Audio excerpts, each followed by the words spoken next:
একটা দিঘির পানি সঞ্চয় করা যায়। এটা যদি 8 বছর কি করছো? প্রথমে নিয়েছিলাম আমি গরমের সময় নামাজ পড়ার জন্য, কিন্তু চোখের পানি মুছতে মুছতে মুছতে মুছতে এটা যে পরিমাণ চোখের পানি মুছছি ওটা যদি সেভ করা যেত একটা বড় দিঘি হইতো। দিঘি বুঝলো? বিশাল বড় পুকুর, দিঘি হয়ে যেত। আমাকে বলতে আপনি যারা নিতে চান সবচেয়ে বড় বন্ধু। বিরান ঘরের মতো ভয়ঙ্কর ছোট ছোট 16টি কক্ষ বিশিষ্ট একটি ঘর, যেখানে বন্দি করে নির্যাতন চালানো হতো অপরাধী এবং নিরপরাধী মানুষকে। 5 থেকে 10, 15 এমনকি সারা জীবনের জন্য বন্দি করে রাখা হতো অনেক মানুষকে।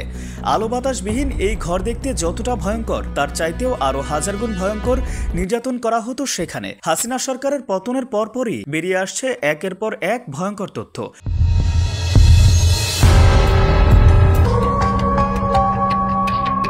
সে যে ফেরাউনের চাইতেও বড় জালেম ছিল তা তার আয়নাঘর সম্পর্কে জানলেই আন্দাজ করা যায়। আয়নাঘর নামটি শুনতে যেমন সুন্দর, ঠিক তার চাইতেও হাজার গুণ ভয়ঙ্কর। শেখ হাসিনার আমলে যে বা যারা তার অপকর্মের বিরুদ্ধে কথা বলতো, কলম ধরত, তাদেরকে সে এই আয়নাঘরে বন্দি করে নির্যাতন করত। বাংলাদেশে এমন হাজার হাজার ফ্যামিলি রয়েছে যাদের সদস্য গুম হওয়ার পর যুগের পর যুগ কেটে গেলেও আজও মেলেনি তাদের সন্ধান।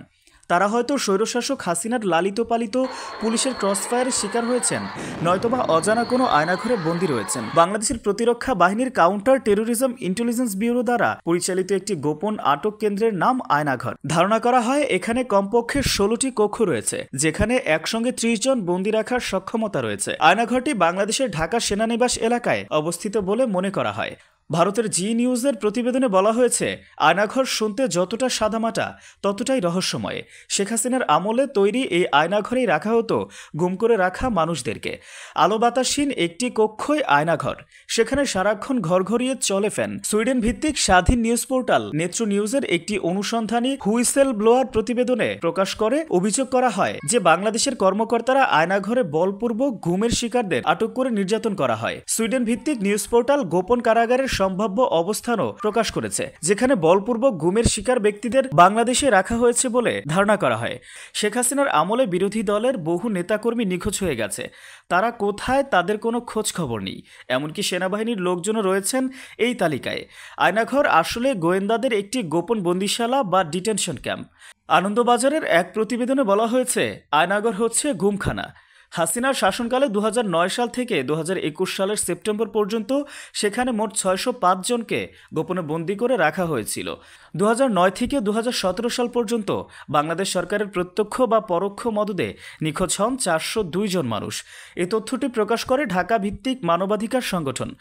জামায়াতে ইসলামীর সাবেক আমির গোলাম আজমের ছেলে সেনাবাহিনীর সাবেক ব্রিগেডিয়ার জেনারেল আবদুল্লাহিল আমান আজমি দীর্ঘ 8 বছর পর হাসিনার সেই ভয়াবহ আয়নাঘর থেকে বাড়ি ফিরেছেন।